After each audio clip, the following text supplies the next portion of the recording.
अनेक प्रकार के सद्गुणों से युक्त बनेगा। ये इसकी कुंडली ये कह रही है कि ये चक्रवर्ती सम्राट बनेगा। श्री गंगा के तट पर 3 अश्वमेध यज्ञ के द्वारा यज्ञ पुरुष भगवान का यजन करके यह चक्रवर्ती पद को प्राप्त करेगा। बहुत अच्छा है, बहुत अच्छा है, इसका भविष्य अद्भुत। लेकिन कुछ ऐसी जो बात होती है वो प्रायः ज्योतिषी अंत में ही कहते हैं कि घाटड़ीय मंगल छे, ये बात छल्या।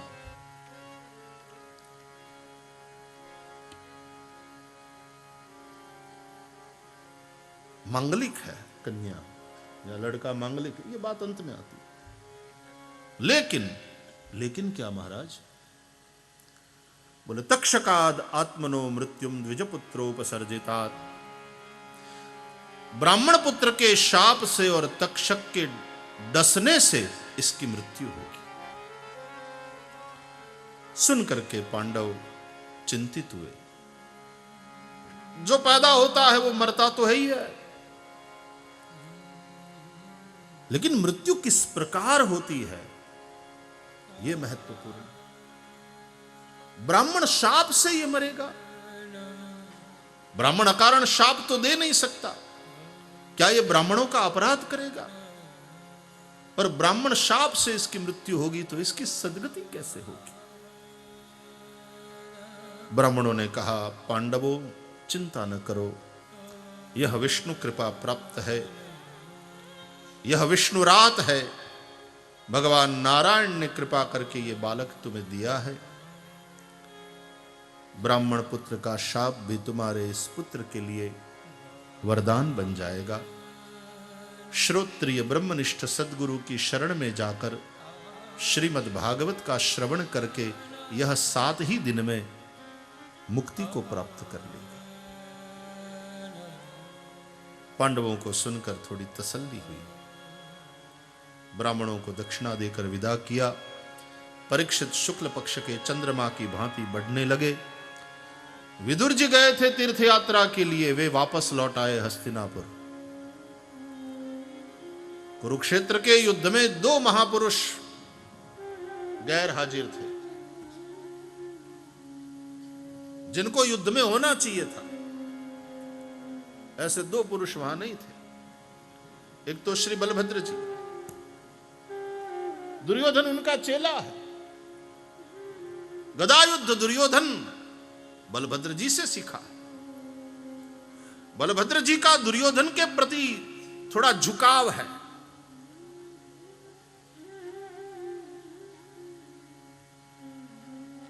यहां तक कि वो तो सुभद्रा का विवाह ही उसके साथ करना चाहते थे, दुर्योधन के साथ। वो तो भला हो कन्हैया का कि बहन को भगाया। माथे रहीन बहन ने भगाड़ी। ईजे पसंद करती थी अर्जुन निहारे, और अर्जुन को भी कह दिया साधु बनकर किस तरह से भगा के ले जाना। ये भी, ये श्याम सुंदर क्या क्या करता है।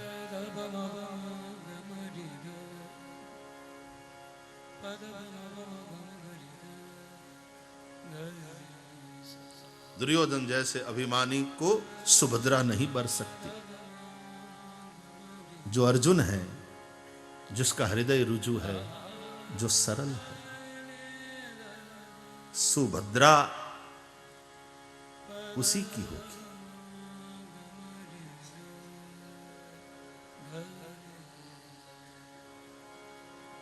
बलराम नहीं थे उस युद्ध में, वे तीर्थ यात्रा के लिए निकल गए थे। और दूसरे विदुर जी नहीं थे। विदुर का तो अपमान करके दुर्योधनादि ने निकाल दिया था। तो विदुर जी स्वयं धनुर्द्वार निधाय माया, अपने शस्त्रों को वहीं द्वार पर छोड़ करके चले गए। नहीं तो विदुर जी महारथी हैं। जितने सौम्य हैं, जितने सज्जन हैं, जितने विद्वान हैं, नीति के जानकार हैं। हमारे यहां विदुर नीति है, शुक्र नीति है, चाणक्य नीति है, ये सब नीति के ग्रंथ है।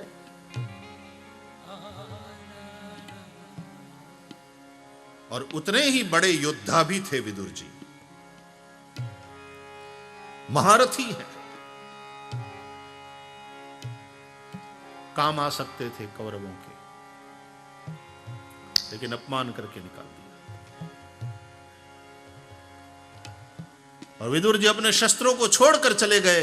शस्त्रों को छोड़ करके गए, इसका मतलब न अब तुम्हारी ओर से लड़ेंगे न पांडवों की ओर से लड़ेंगे, हम जाते हैं तीर्थ यात्रा के लिए। ये नहीं कि तुमने अपमान किया तो अब पांडव पक्ष में जाकर के मिल जाएंगे। आजकल तो चुनाव के पहले वाला वातावरण देखो, बंदरों को शर्म आती है ऐसी गुलाट इंसान लगाते हैं, इस पार्टी से उस पार्टी में, उस पार्टी से उस पार्टी, यहां टिकट नहीं मिला तो उस पार्टी में, वहां नहीं मिला तो नहीं, तो हम निर्दलीय।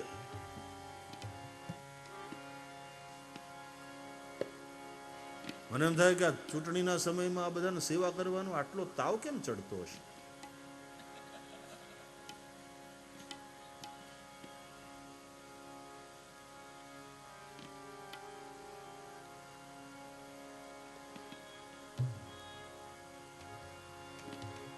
विदुर जी चले गए, तीर्थ यात्रा करी। इसी तीर्थ यात्रा के दरमियान श्री यमुना जी के तट पर उद्धव जी से मुलाकात हुई और उद्धव जी से यदुवंश क्षय और श्री कृष्ण स्वधाम गमन का समाचार मिला है विदुर को, और बड़े व्यथित हुए। और उद्धव जी की सूचना अनुसार वे गंगा के तट पर पहुंचे हैं, महाराज मैत्रेय के आश्रम में, और मैत्रेय जी से उन्होंने भागवत का श्रवण किया। बिल्कुल अवधूत के रूप में यात्रा की है विदुर ने, हस्तिनापुर के महामंत्री के रूप में नहीं कि लाल लाइट वाली मोटर थी, साथ में पुलिस एस्कॉर्ट थी, नहीं तो हस्तिनापुर के महामंत्री, लेकिन उस रूप में उन्होंने यात्रा नहीं करी। पास में कोई द्रव्य नहीं,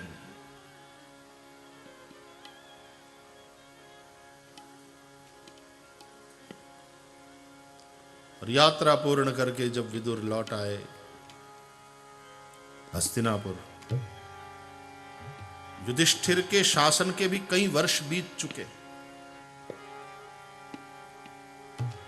पांडवों ने स्वागत किया विदुर जी का। कथा को संक्षेप में करें तो एक समय विदुर जी ने यह सोचा कि धृतराष्ट्र गांधारी अभी जीवित हैं, पांडवों के साथ रह रहे हैं, पांडवों की सेवा स्वीकार कर रहे हैं। विदुर ने सोचा हद हो गई, इनके पुत्रों ने पांडवों के साथ युद्ध किया है, इन्होंने पांडवों को लाक्षागृह में जलाकर मारने का षड्यंत्र रचा था। जिस भीमसेन को अन्न में विष मिलाकर मारने का प्रयास किया गया था, वही भीमसेन इनको लड्डू का भोजन करा रहा है और ये खा रहे हैं मौज से। शर्म भी नहीं आती इनको।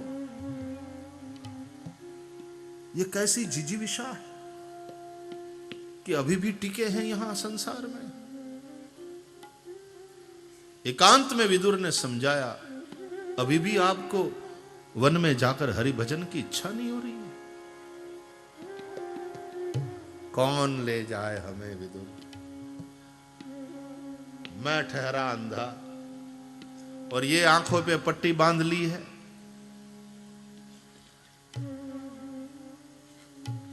कहा विदुर ने, चलना है तो मैं ले जाऊं।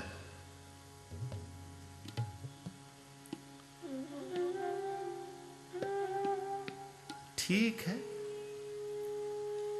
2-3 दिन में बात करता हूं युधिष्ठिर से कि अब हमारी उम्र हो गई, हमको भजन करने दो, गंगा जी जाना है।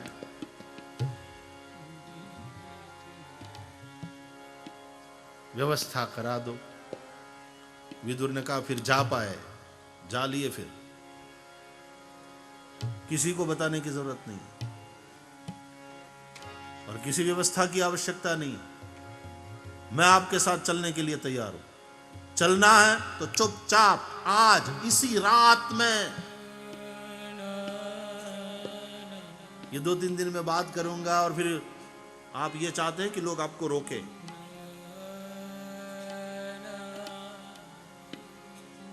आप अंदर से ये चाहते हैं कि लोग आपको जाने न दें।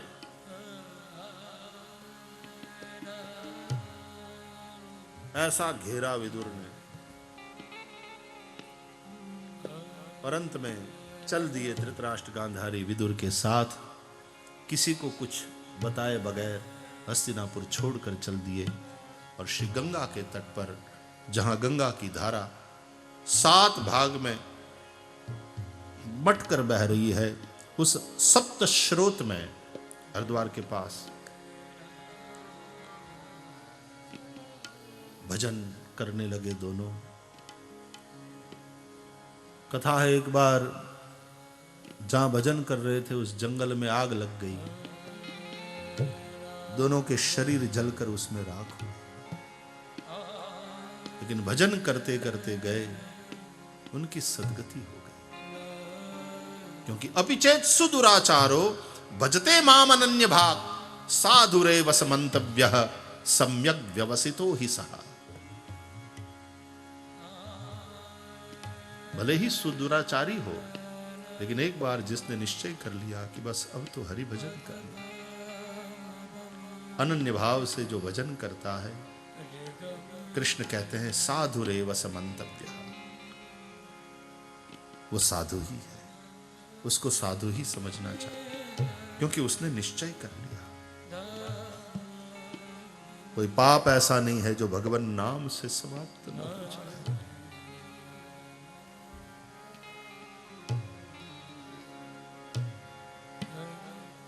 हर जीव मुक्त हो सकता है, आवश्यकता है तो केवल उस मुक्ति की प्यास की, वो मुमुक्षा चाहिए, वो दुर्लभ है साहब। दुर्लभम त्रयमेवैतद् देवानुग्रह हेतुकम मनुष्यत्वम मुमुक्षुत्वम महापुरुष संश्रय।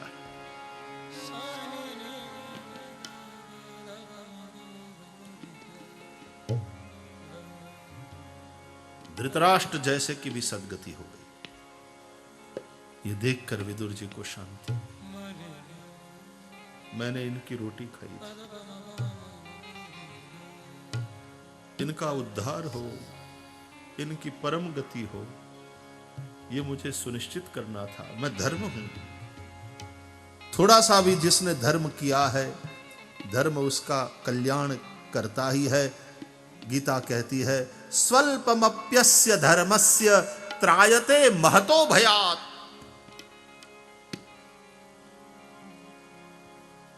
इन श्लोकों का जरा भाषांतर आप लोग पढ़ लेना, गीता तो आपके पास ही है। थोड़ा सा होमवर्क भी देता रहूंगा बीच बीच में।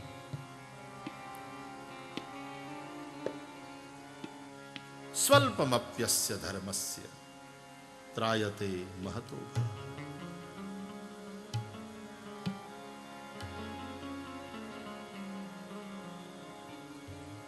विदुर जी फिर वहां से निकल गए अपने संबंधियों को देखने। यदि तुमने धर्म का आचरण थोड़ा सा भी किया है तो धर्म किसी न किसी रूप में तुम्हारा कल्याण करके रहेगा, इसलिए धर्मम भजस्व। गोकर्ण गीता कहती है धर्मम भजस्व सततम त्यज लोक धर्म सेवस्व साधु पुरुषान् जहि काम तृष्णा धर्मं भजस्व सततं त्यज लोक धर्म।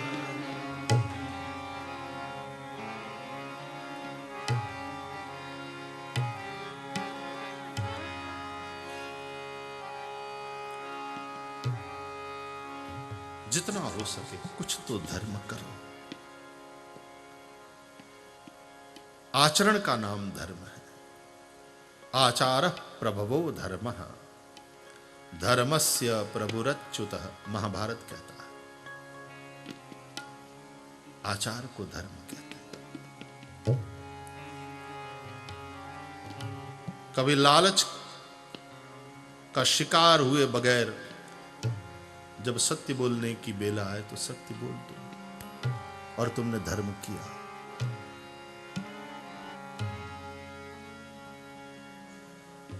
कभी अपनी जरूरत को अनदेखा करके किसी बहुत अपने से भी ज्यादा जरूरतमंद की सहायता कर लो। मैंने ऐसे लोग देखे हैं कि अपने पास पैसा नहीं है तो किसी से उधार लेकर के सामने वाले की मदद करते हैं, खुद ब्याज चुका रहे हैं उसको।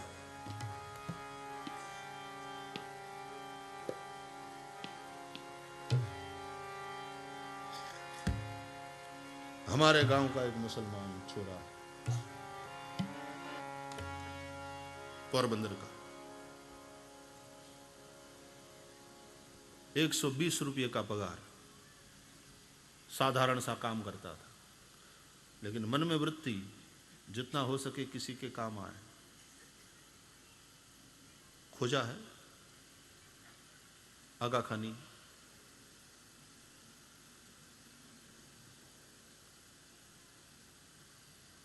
एक बार मेडिकल स्टोर पर गया, कोई छोटी सी दवाई लानी थी, तो एक आदमी के साथ मेडिकल स्टोर वाला बात कर रहा था। बड़ा गरीब आदमी था। डॉक्टर साहब ने उसको जांचा, देखा, दवाई लिख के दी कि ले आओ।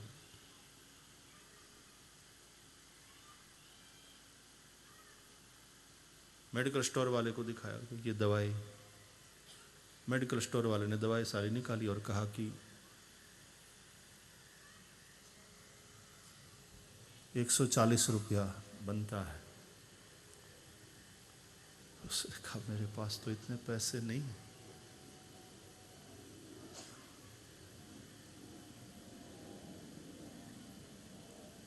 मेरे पास तो केवल 20-25 रुपया है। बोले उतने में नहीं है तो 140। अरे भाई, यदि मैं यहाँ पोरबंदर के पास में ही रहता हूँ, मैं बाद में पैसा आपको धीरे धीरे। बोले ऐसा उधारी का काम नहीं होता भाई। और ये बंदा वहां था, पगार उसी दिन हुई थी, 120 रुपया पगार जेब में था। कहा तेरे पास कितना है? बोले मेरे पास केवल 20-25 है। बोले ये ले 120। उस मेडिकल स्टोर वाले से कहा कि इसको दे दो दवाई।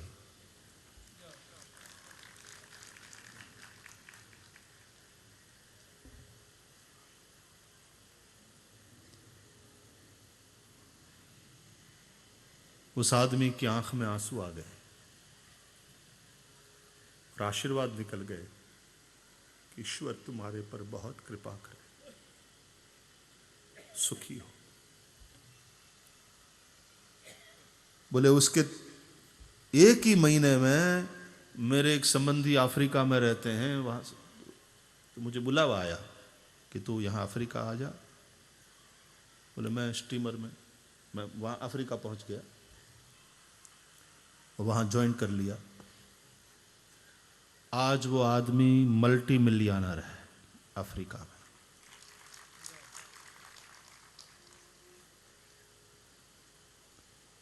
उसका नाम है रिजवान,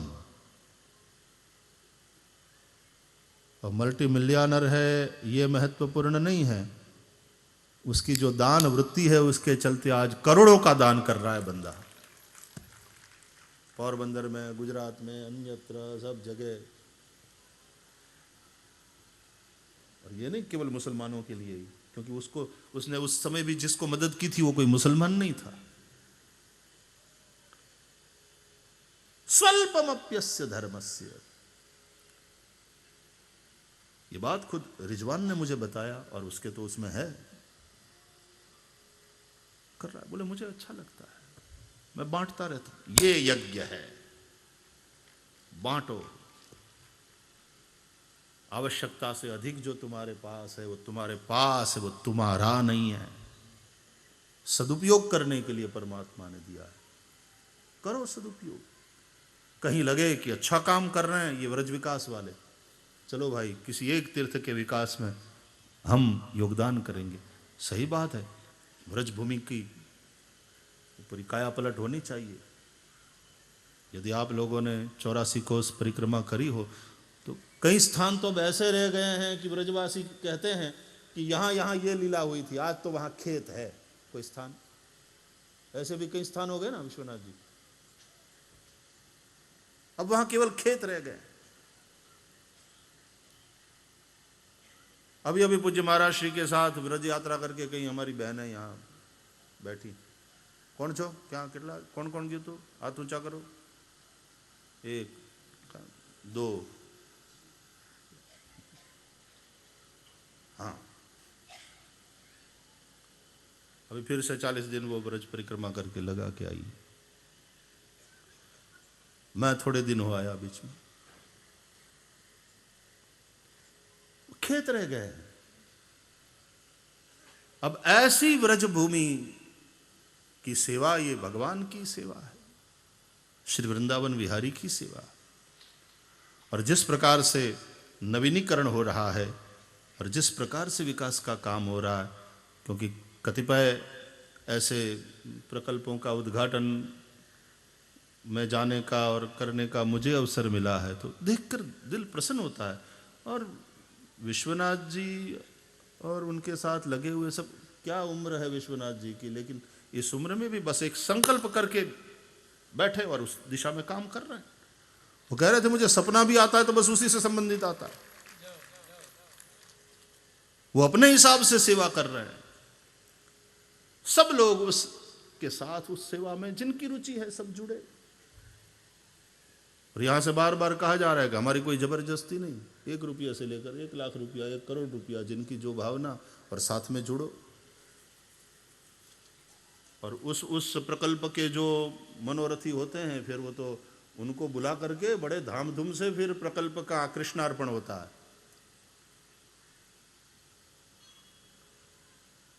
छोटे स्तर पर, लेकिन बड़ा अच्छा कार्य। अपने इसके पूर्व एक कथा की सेवा करने का अवसर मिला मुझे वृंदावन में ही। कौन साल में हुई चौधरी जी? हाँ 2011। हमारे याज्ञिक जी याद एमनी पर रिकॉर्ड बदो बराबर हो। 1008 भागवत कथा का आयोजन वहाँ पर हुआ था। यहाँ 108 हमारे वंदनीय सभी भूदेव पारायण कर रहे हैं, वहाँ 1008 भूदेव पारायण कर रहे थे। और फोगला आश्रम में इसी तरह बहुत अच्छे से कथा का आनंद लिया। और उसी दरमियान कितने प्रकल्प का कृष्णार्पण हुआ? हाँ, कुछ 9 प्रकल्प का तो उस समय में ही कृष्णार्पण हुआ। और मुझे याद भी, प्रेम सरोवर का चित्र कहाँ गया? ये रहा, इतना सुंदर बन गया है प्रेम सरोवर। अभी जब मैं गया पूज्य महाराज श्री के साथ, तभी प्रेम सरोवर वहां एक राउंड लगा करके आया और सारी स्मृतियां फिर ताजा जाओ। हाँ हाँ,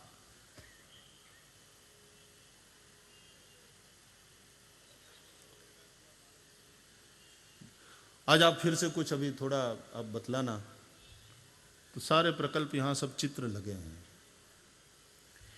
ईश्वर ने हमें जो भी सामर्थ्य दिया है वो ईश्वर की सेवा में लगना चाहिए। उससे उस सामर्थ्य में वृद्धि होती है, बढ़ोतरी होती है। स्वल्पमप्यस्य धर्मस्य त्रायते महतो भयात्। थोड़ा सा भी धर्म का आचरण, एक भी अच्छा काम कर लिया कभी, तो वो आशीर्वाद, वो कृपा कब कब किस तरह से काम करेगी, कृपा उतरेगी, वो कृपा काम करेगी। 250 ग्राम केवल समोसा खिलाने से, खाने से नहीं कृपा। कुछ अच्छा काम करो इस तरह। किसी को खिला भी तो अच्छी बात है, किसी गरीब को खिला दिया, वो कृपा काम करेगी। इस वक्त तुम्हारी कृपा तो तुम्हारी तिजोरी में अटकी हुई है, बंद है, इसलिए जरा तिजोरी का द्वार खोलो, उसको बहने दो, तो कृपा वहां अटकी हुई है, कृपा उतरेगी।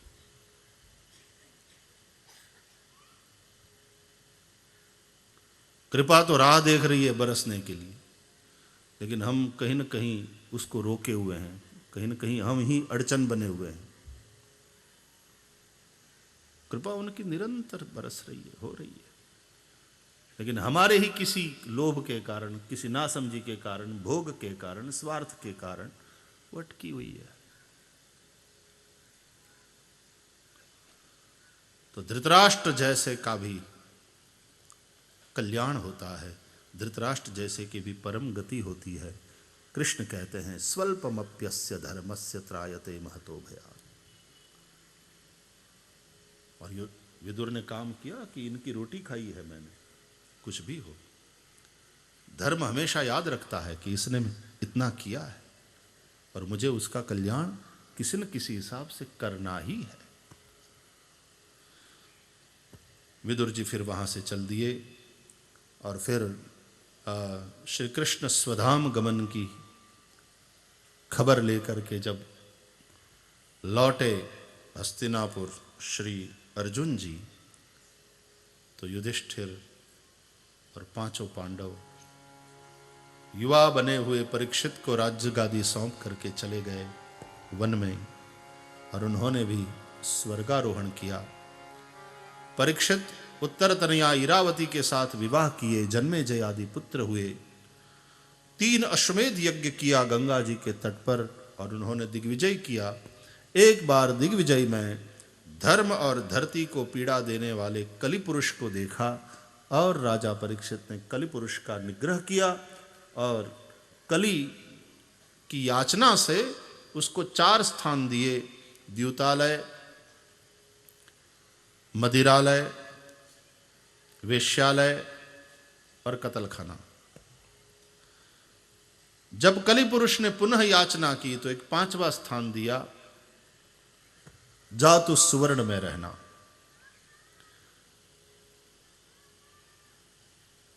कलि का निग्रह राजा ने किया। देखो, काल के अधीन जो हो जाए वो राजा बनने के योग्य नहीं है, लेकिन जो काल को भी वश कर ले, राजा कालस्य कारणम, राजा खुद काल का कारण होना चाहिए, ऐसा सामर्थ्य उसमें होना चाहिए। तो कलि का निग्रह किया, और निग्रहित कलि वो कल्याण करता है। राजा परीक्षित ने सोचा अन्य युगों में भगवान की प्राप्ति कठिनता से होती है, कलि काल में भगवत प्राप्ति केवल कीर्तन करने से होती है, तो कलि का नाश नहीं, निग्रह किया है। लेकिन एक बार स्वयं राजा माथे पर स्वर्ण मुकुट रख छोड़ा तो मति के ऊपर कलि का प्रभाव, राजा शिकार के लिए वन में गए, और फिर वहाँ शमिक पुत्र श्रृंगी के शाप का शिकार बने खुद, क्योंकि उन्होंने शमिक समाधि में बैठे थे, उनके गले में मृत सर्प पहना दिया, कथा आप जानते हैं, और ऋषिपुत्र ने उनको शाप दे दिया। राजा परीक्षित जब महल में आए और उन्होंने अपनी भूल को समझा, स्वीकारा, और उन्होंने भगवान से दंड मांगा। जब शाप की बात राजा परीक्षित ने सुना तो प्रसन्न हुए कि ये दंड मेरे पाप को मिटाने के लिए है। और ऋषिपुत्र ने शाप नहीं दिया, मुझे सावधान किया है ये कह करके कि 7वें दिन तक्षक के डसने से तुम्हारी मृत्यु होगी, तुम्हारी जिंदगी के 7 ही दिन शेष बचे हैं, जो करना है सो कर लो। और राजा परीक्षित अपने बेटे जन्मेजय को राजगादी सौंप करके और अनशन व्रत लेकर के चले गए हैं गंगा जी के तट पर, और वहाँ जब बैठ गए दृढ़ मुमुक्षा के साथ, देखो तुम्हारी दृढ़ इच्छा हो तो पूरी कायनात लग जाती है तुम्हारी इच्छा को पूर्ण करने में। कल्याण पथ पर चलने की बात हो, कुछ मंगल इच्छा हो, तुम्हारा कुछ शिव संकल्प हो, तो पूरी कायनात लग जाती है तुम्हारे उस शिव संकल्प को कि भाई इनका ये शिव संकल्प है तो चलो वो सबका शिव संकल्प हो जाए, सारे के सारे उसके साथ जुड़ जाते हैं। तो कोई सुखदेव जी को या किसी महात्मा को बुलाना नहीं पड़ा, सारे महात्मा इकट्ठे होकर के परीक्षित के पास आए। खुद सुखदेव जी भी वहां अचानक प्रकट हो गए। बोलिए श्री सुखदेव जी महाराज की जय। और अधिकारी शिष्य को अधिकारी सद्गुरु प्राप्त हुए और सुखदेव जी जैसे समर्थ ब्रह्मनिष्ठ महापुरुष का मार्गदर्शन जीव को मुक्त कर ही देता है, वो सब कथा कल सुनाएंगे। आज हमको यहाँ से बताया गया कि 3 के स्थान पर 3.15 आप पधारो, तो हम 3.15 आए। लेकिन मुझे लगता है कि समय में परिवर्तन करने की आवश्यकता नहीं है। 3 ठीक है, नहीं? हाँ, वही ठीक है चौधरी जी। तो हम तो 3 बजे आ जाएंगे कल फिर से। 3 ही ठीक है। तो और नहीं तो क्या होगा कि हम 3:15 पे आएंगे तो आप 3:30 को आओगे। आपको पता है कि 3 बजे आ जाते हैं तो आप 3:15 को पधारते हो, और हम 3 बजे आते हैं और जो 3:30 के समय पर आने के अपनी अनुकूलता के अनुसार उस क्रम में है, तो पता चलेगा कि 3:15 आ रहे हैं भाई जी, तो वो 3:45 बजे आएंगे।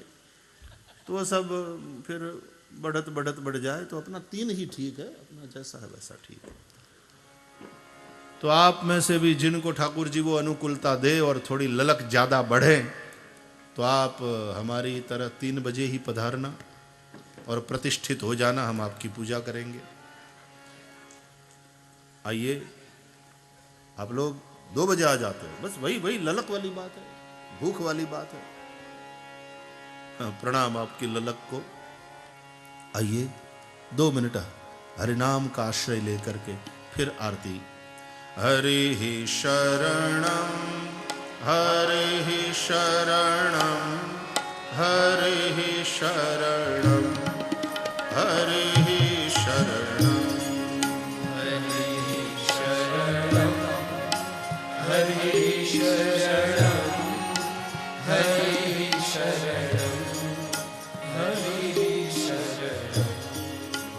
हरि शरणं हरि शरणं हरि शरणं हरि शरणं हरि शरणं हरि शरणं हरि शरणं हरि शरणं हरि शरणं हरि शरणं हरि